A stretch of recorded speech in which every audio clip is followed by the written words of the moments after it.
250 miles per hour was the last great barrier to fall. On an October afternoon in 1975, our own Don Garlits was the first to eclipse that mark. The sport waited until 1984 for Joe Amato to challenge Garlits' claim to the title, King of Speed.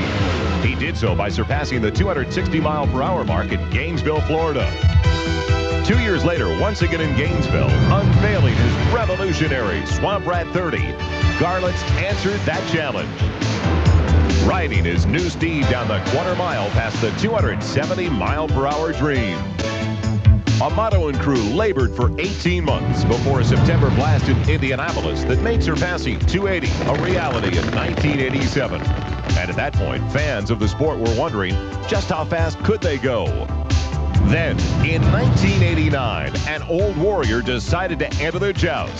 Seasoned veteran Connie Coletta threw down the gauntlet, becoming the first one to achieve 290.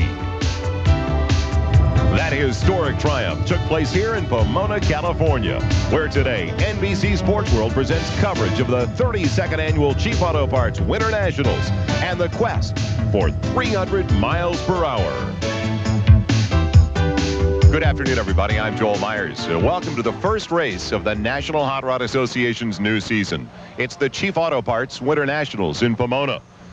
There is definitely a new need for speed in the top fuel division. What was once thought of as only a dream is now truly attainable, and that's the 300-mile-an-hour barrier.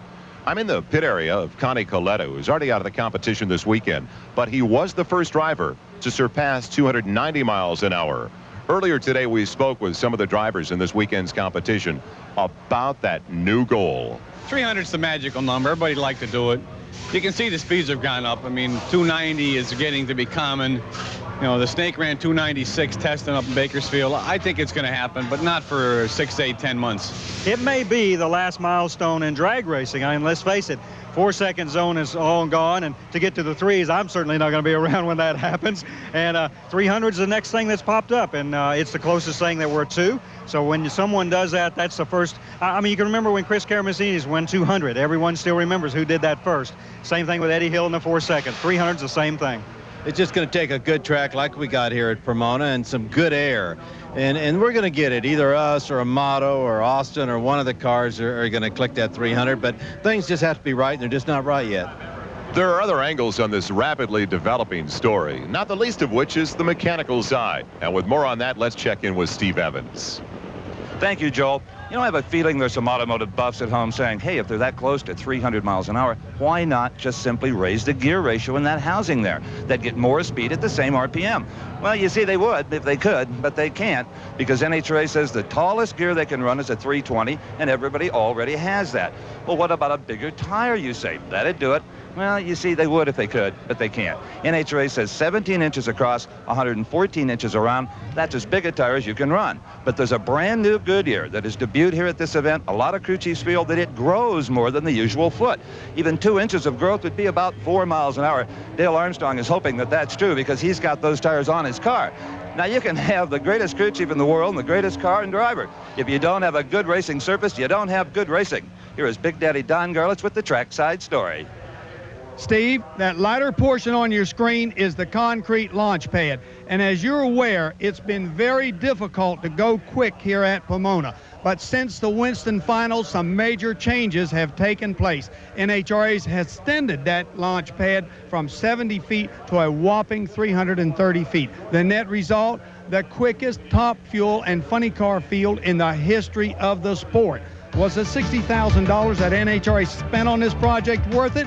How about a new top fuel ET record, 4.89 seconds? And on top of that, a new track record of 4.88 seconds by Doug Herbert. And Steve, let's take a look at that improbable run by Doug Herbert. Herbert was in the far lane in round 1 competition earlier, up against Ed McCullough. McCullough smoked the tires. Herbert smoked the timers. The quickest run in NHRA history, 4.88 seconds. That's great. I can't even believe it. 488 that's awesome. It's my kid's birthday today, so this one's for him.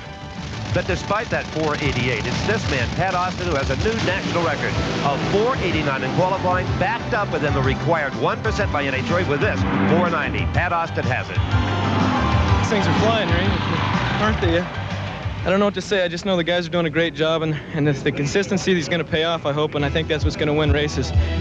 But the pursuit of performance is not always met with success. Now watch the wings on the front of the dragster on the left side of your screen. That's the car driven by Jimmy Nix, Don.